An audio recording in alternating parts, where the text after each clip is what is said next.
Are we going? Yeah. Hi, band students. The room's pretty empty without you, but glad you can join us via video feed here. Pull out that PowerPoint and start taking some notes. But first thing we want to focus on is that FRQ question that you picked up by the door. So let's take a look at it first. When we look at this, in what ways did Britain use war and aggression to achieve great power status by 1763? So there's a couple things in here that are really important. What are some of the words in this question that we really need to focus on? War and aggression. War Okay? and aggression. War and aggression. So, if this is an FRQ question, how many body paragraphs am I going to have? Two. And what are those two body paragraphs going to be about? War and aggression. Okay? So, war is going to be one, and another is going to be aggression. Now, let me ask you this. What's the difference between war and aggression? Is aggression like war without actually going to war? It's like attacking? Is it kind of like forcing yourself on something that's It's about the power structure, because if it's war, that implies that there's kind of a balance between who has more power, but aggression is just like there it is. Okay, so this is about a power play. Would you say that? Okay, a power play kind of situation, like, you know, an intimidation. Are we talking about intimidation kind of thing? Flexing the muscles, see. Yeah, flexing your muscles. You're going to flex your muscles tonight, right? Good. All right. United States So who's playing if we win? Cody, who do you play if we win? It could be Raytown South, so we could be playing Coach Alley's old school. And if we don't win that, Raytown South's good. Well, yeah, okay. So let's go back to the aggression of Great Britain. Here we go. So, war and aggression, what are the other words that are important in here? Achieve great power. Okay, achieve power. Okay, so when we talk about war and aggression, we're back to that how. Okay, the how, what's the other word that I keep telling you you've got to write about? How and why. Right, so how does war help them become great? How does aggression help them become great? Something else in that sentence that's really important. What ways? Okay. So what ways, when we're talking about with war, we're dealing with what are they after? Okay. What are the ways that they're using war? Okay. What are the ways that they're using aggression? Okay. Maybe aggression would be with laws. Maybe it would be with diplomatic power. Maybe it might be with trade. Who knows what they're using to have that power play. And so as we go through today's information, I want you looking for those kind of items.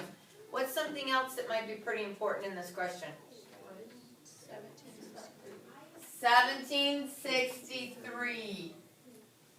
So that means, do we talk about anything after 1763? No. And if we did, would it actually distract from our essay answer? Yes. Yes. So you've got to make sure that you are dealing with things prior to 1763. So let's begin with the lecture. This is dealing with the second half of chapter 18.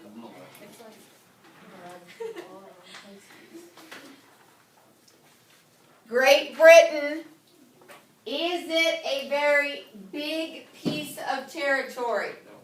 No, they're not geographically very large. What they are going to become is an economic superpower. It's going to be about money. Money is power. Money is power. Got it, Cody. So, it is going to be Great Britain's desire to develop that global economy where they can control a lot of territory money-wise, trade-wise.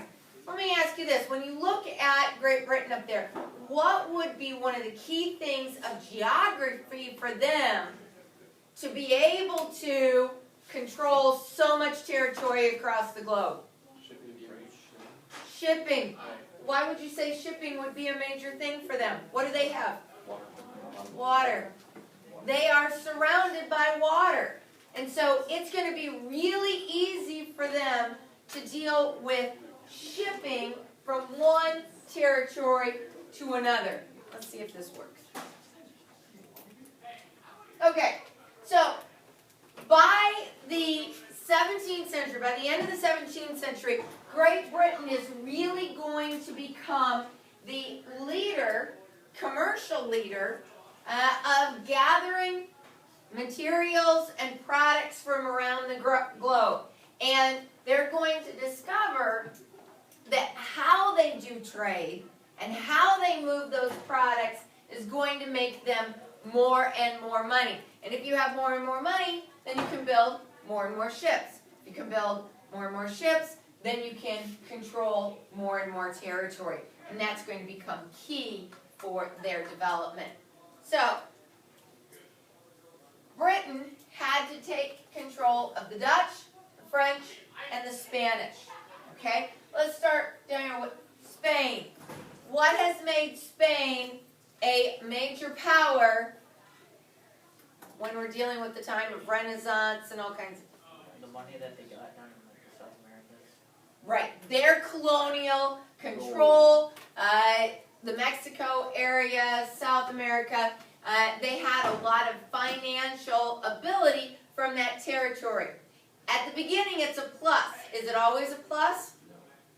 No, because they have too much liquidity. French. What is it about the French that would make them a rival? Absolutists, that strong power control. What else would be one of the major reasons why France would be a rival? Think about chapter 12. What was something that happened right at the beginning of our study between France and Britain? It was really long. Yeah, the 100 Years' War. Okay? France and England have always been kind of this rival territory. And they have two very different government systems, two very different ways of looking at economics, and that's going to continue to create that knocking up against each other. And then the Dutch Republic. Why would they be a rival with Great Britain? Because of their trade, yes. That trade is significant for the Dutch Republic's wealth. Dutch Republic, are they a very big territory? No, they're pretty tiny. Okay? So that Dutch Republic model, and that's why they're listed first up there, that Dutch Republic model is one that Great Britain is going to significantly take over. Great Britain is going to use its economic power and its military power. And that military power is something that's been developed since Elizabeth I. Remember Elizabeth I in coming up against the Spanish Armada? What did she do in order to win? She made those little ships. Right. She created ships that worked for her particular territory, and so she began to develop that navy for her particular country. We're going to run up against these 5 things, okay, these 5 events. We're going to talk about the Navigation Acts, which is going to definitely impact trade. We're going to talk about the Dutch-Anglo Wars. We're going to talk about the War of Spanish Succession, the War of Austrian Succession, and the 7 Years' War. When you look at those dates, do those dates match match up with something that we could use with that FRQ question? Yep. Yes. What was the date on the FRQ question? At 1763. So all of these things happened prior to 1763. Yes. Yes. The 7 Years' War ends in 1763. Okay? And so we're going to talk about each of these events as we go through.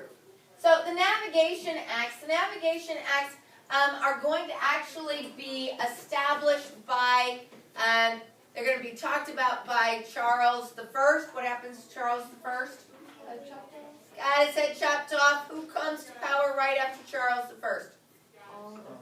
Oliver Cromwell. Oliver Cromwell is really going to move the Navigation Acts forward. He's really going to solidify those. Now, the Navigation Acts, I need you to put a star by this. You will need it for push as well. Okay? The Navigation Acts are basically things, because of the number of ships Great Britain has, they say, if you want to transport goods, you have to transport them on a British ship. And this works for Great Britain because Great Britain has so many colonies all over the territory. And so if you're going to bring goods into Great Britain, okay, if you're going to bring goods into the colonies, and this is one of those issues that become a problem for our founding fathers, if you're going to bring goods into any aspect of the Empire of Britain, it has to be on a British ship. And so this is a way for Great Britain to begin to control the movement of goods, the movement of trade, which is that commerce. Okay? This enables Great Britain to lock down their economic power. And it is going to really begin to move the Dutch Republic out of having any kind of control. Okay? So the Navigation Acts kind of basically control that movement of goods, and it's an economic power. Then you have the Dutch-Anglo Wars. Now, did the Dutch Republic have a military? No, they did not have a military. They had the merchant marine kind of situation where their trading ships had the ability to defend themselves, but they really didn't have a navy. And so what Great Britain would do is that they would take their navy and they would begin to come at those Dutch ships so that those Dutch ships couldn't get where they needed to go. And so other people would have to use British ships instead of the Dutch ships. You couple the Dutch-Anglo Wars, where the Dutch Republic really begins to fall apart economically because they're losing that ability to trade, and the Navigation Acts, and the Dutch power is pretty much wiped out. Okay? After these two events, the Navigation Acts and the Anglo-Dutch Wars, the Dutch Republic will never come into a significant power position again. They're going to be done. Okay? They're going to be done. They, we're going to have that territory. We've got lots of things that we're going to talk about with that territory as we continue with our study, but as them being an economic superpower and a leader like they have been with religious toleration, the scientific revolution, the agricultural revolution, that incredible movement of trade, that is going to cease as they move forward. The War of Spanish Succession. Basically, the monarchy of Spain is beginning to dwindle in their numbers and who gets to take control. And the Habsburgs have intermarried with so many other royalty. Okay, you can only marry royalty because, of course, if you dilute your bloodline, what happens to your power base according to the Habsburgs? Does it go down as well? What is it that the absolutist monarchs believe in that gives them the right to rule? Divine right, that's right, that divine right. So if you pollute your bloodline, then you lose that divine right. And so there's a lot of intermarrying between monarchs. And so we finally get to a point where really the guy who should take control is related to Louis XIV. And they're like, oh yeah, let's put him in charge.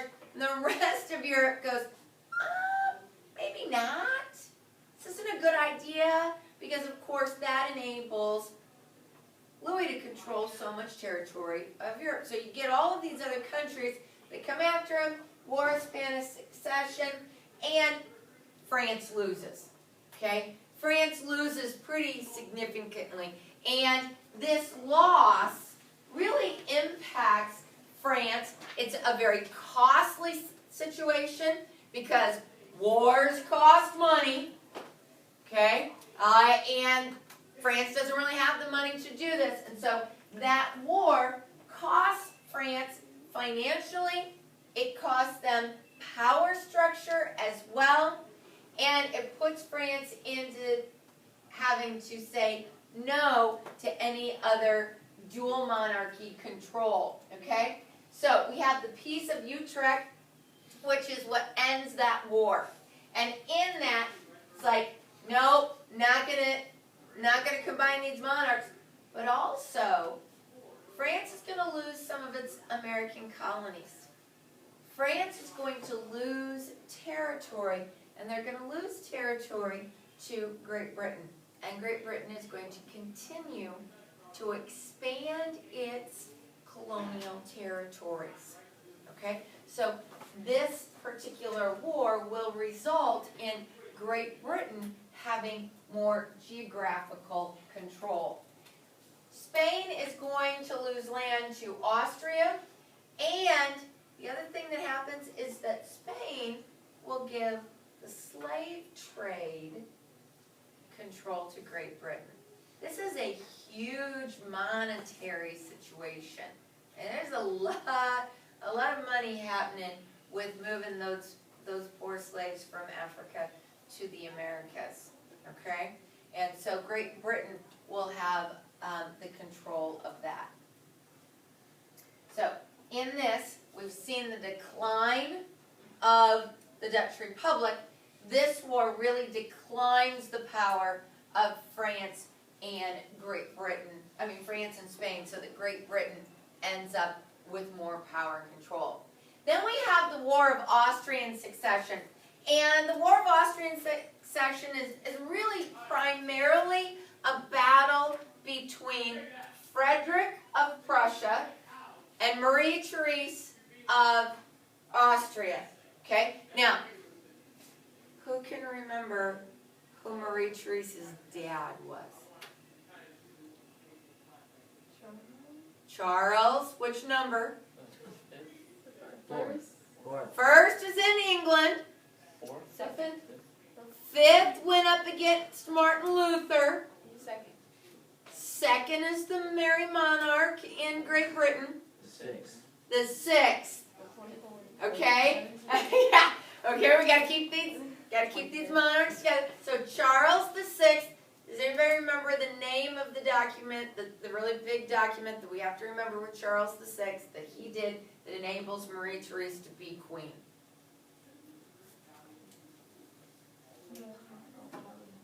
I know, we remember talking about, yeah.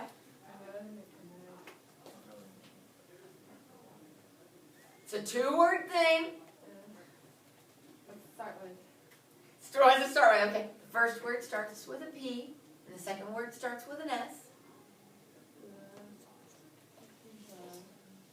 Something sanction. Okay. Okay. Pragmatic sanction. Okay, that's the big thing that Charles VI does that you have to remember him for, because this basically says, yeah, I only have daughters. Marie Therese gets to be gets to be queen. And of course, Frederick goes, hey, there's a queen.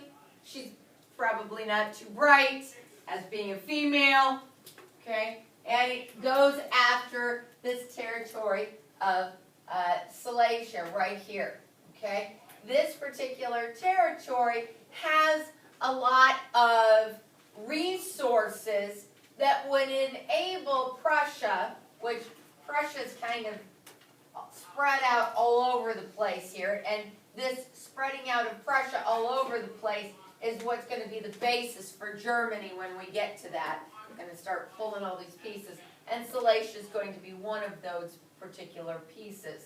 And so this, of course, having those resources is going to enhance economic power. It is going to kind of grow, okay?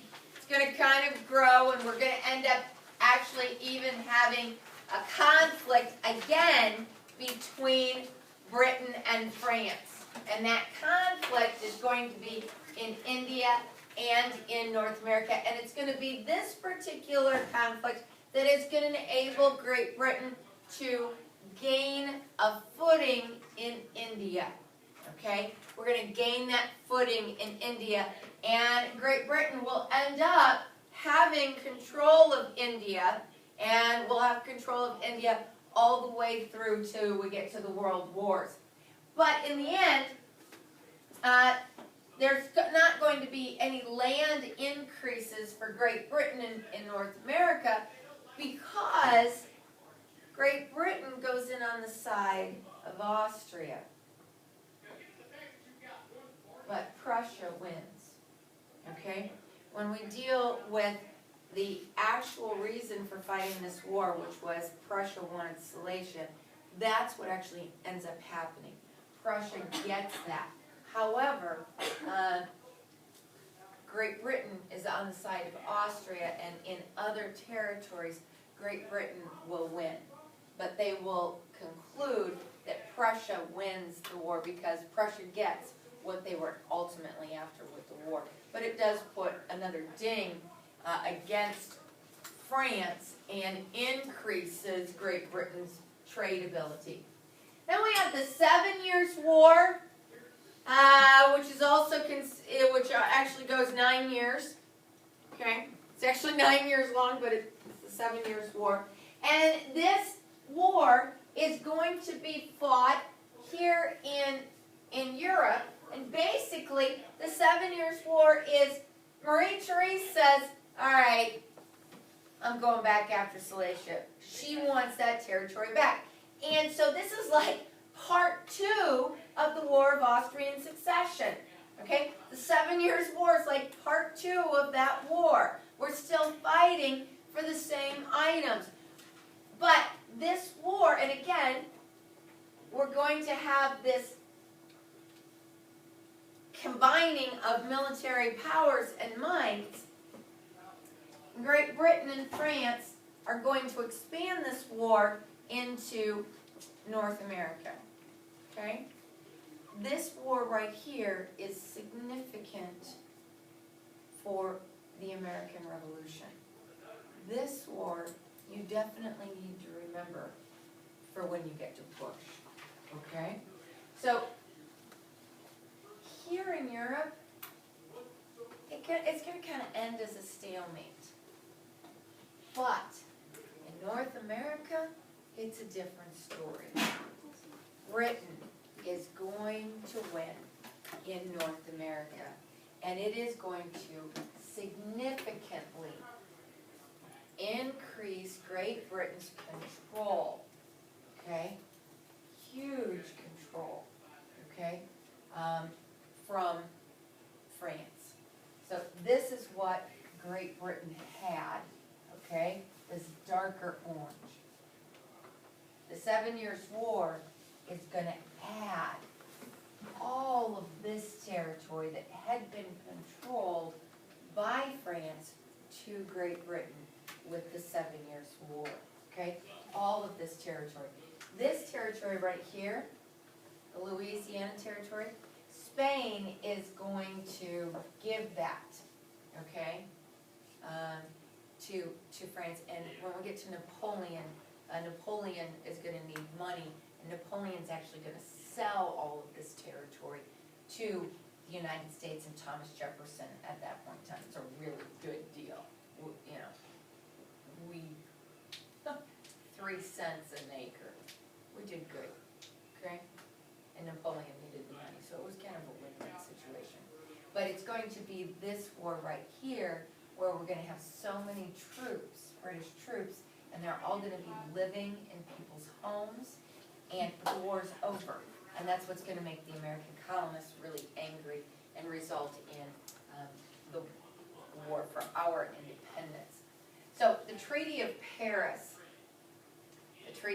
and I need you to remember this one, Treaty of Paris, 1763, okay? Because we're gonna have other treaties of Paris, and you're gonna have to kind of just remember the dates. But this particular Treaty of Paris is significant as a turning point, okay? And I need you to remember those. Treaty of Paris, 1763, is a significant turning point because it clearly establishes Great Britain's dominance.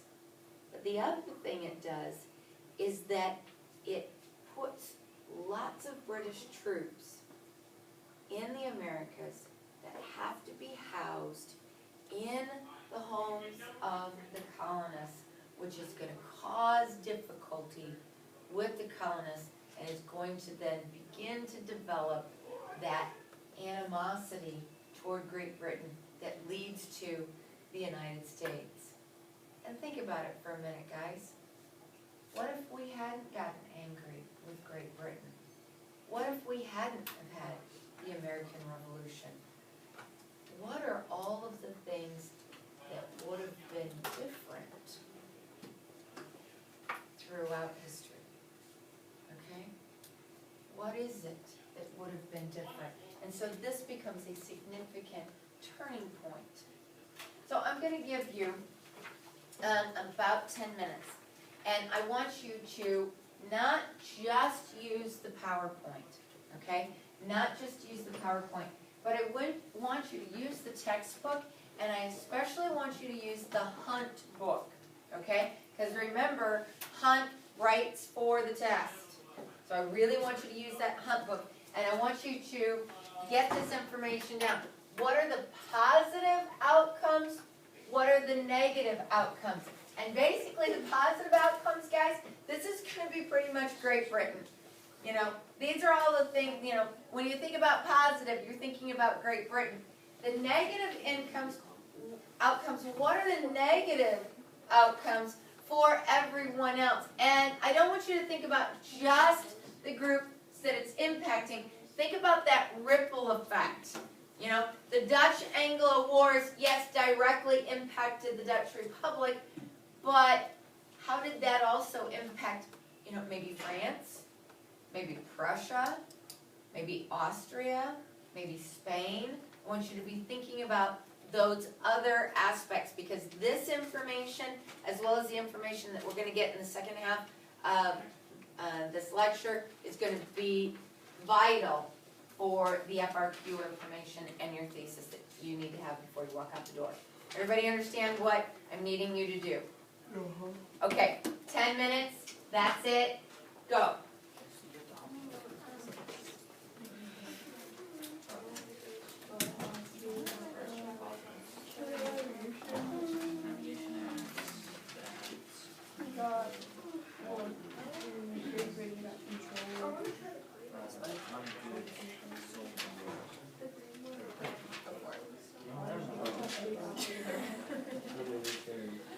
I would look up those wars in the index, navigation acts, I'd look them up in the index and then go to that, because she does straight timeline in that book and not, you know, you can't like go to chapter 18 and that be the same stuff.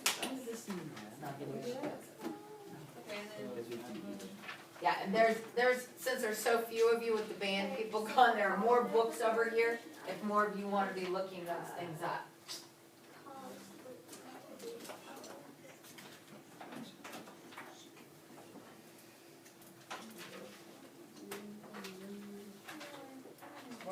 Somebody look at the book, just book. Cody, get one of the hunt books. We have. Open it up. Yeah. Where's the other textbook? Your textbook.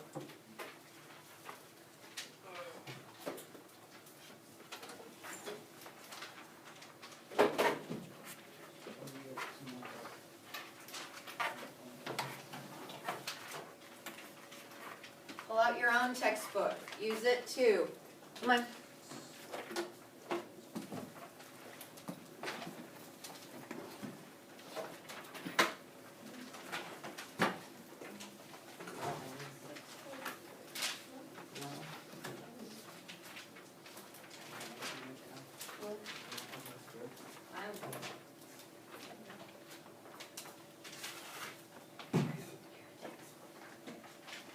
The regular textbook. No, the regular textbook. So you get two people looking in the hunt book and two people looking in the regular book.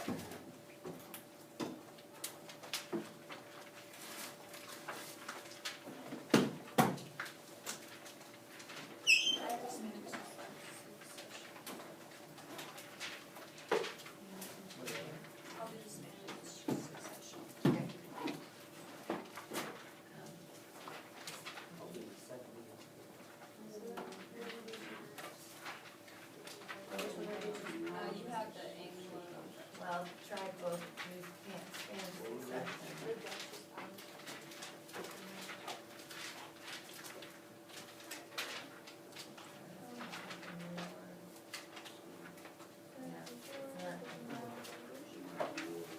Yeah. Where maybe about comes out of navigation, I think if they found that out, it decreased the Dutchess. Where's your textbook? Last textbook. Well, then use mine. Open up this book. Where's your textbook? Hold it up here. Come on. Get your textbook. Find all of the other stuff that I didn't talk about. All of those, because I don't have time to talk about all of this. This is when you get all the rest of that. Okay? Now, where do we put that stuff? Down the side. Well, I'll go with the negatives and then we find one, so, looking for a positive. Think about trade, what does it do for trade? What kind of increasing trade happens? Gives them access to more materials, more raw products, more markets.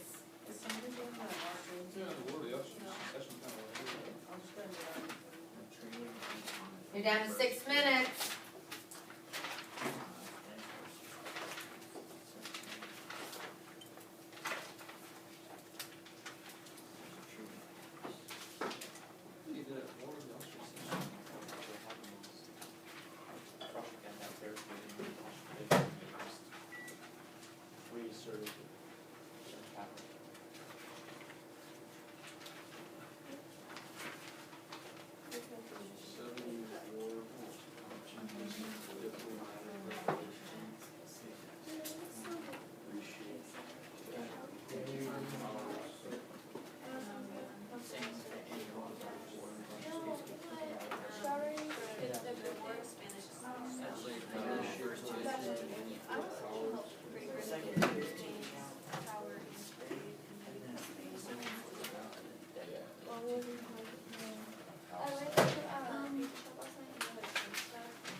All of them? Okay, well, no, all of the positives and negatives.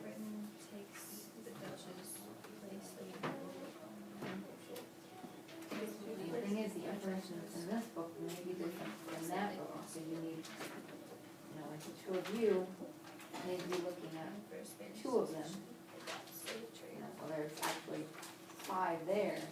You need to look up what's in this book, what's in this book.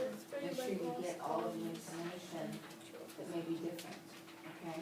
Do you have a positive for the end of that board?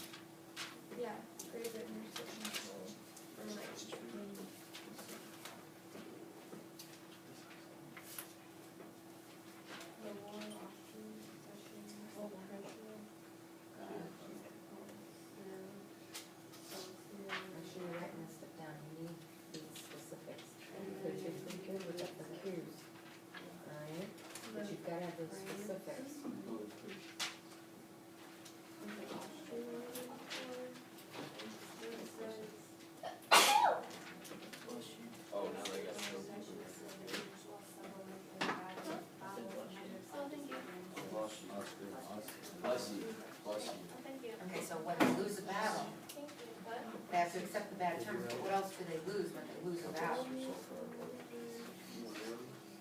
Okay, but do they lose men?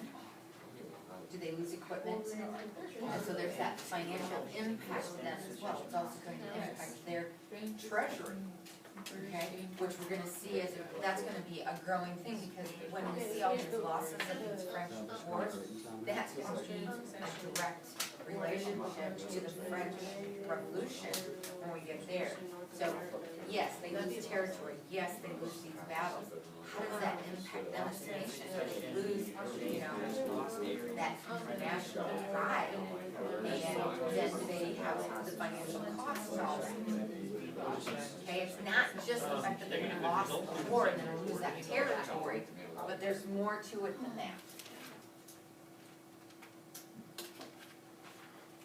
All of these wars that the French lose are going to kind of move into that French Revolution. So don't just think about, well, they lost this land. What else did they lose? You know, think social, think economic, think political power.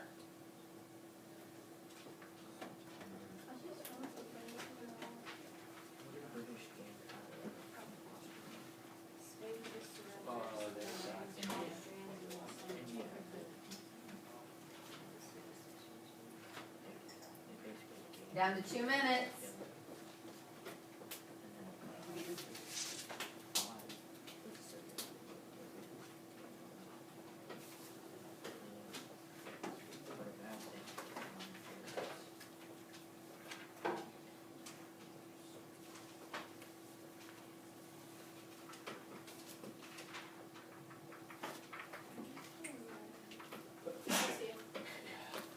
Did you think political? Did you think economic?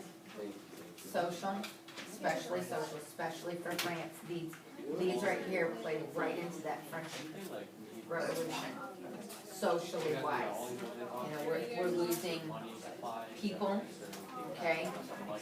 Every time we lose a war, what happens to the treasury, okay?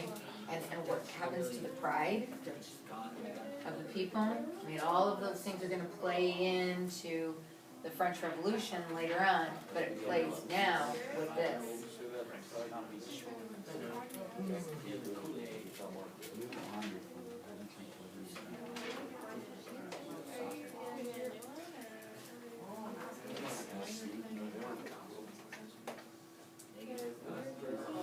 They lost.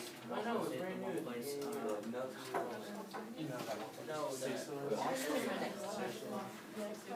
yeah. Didn't have anything.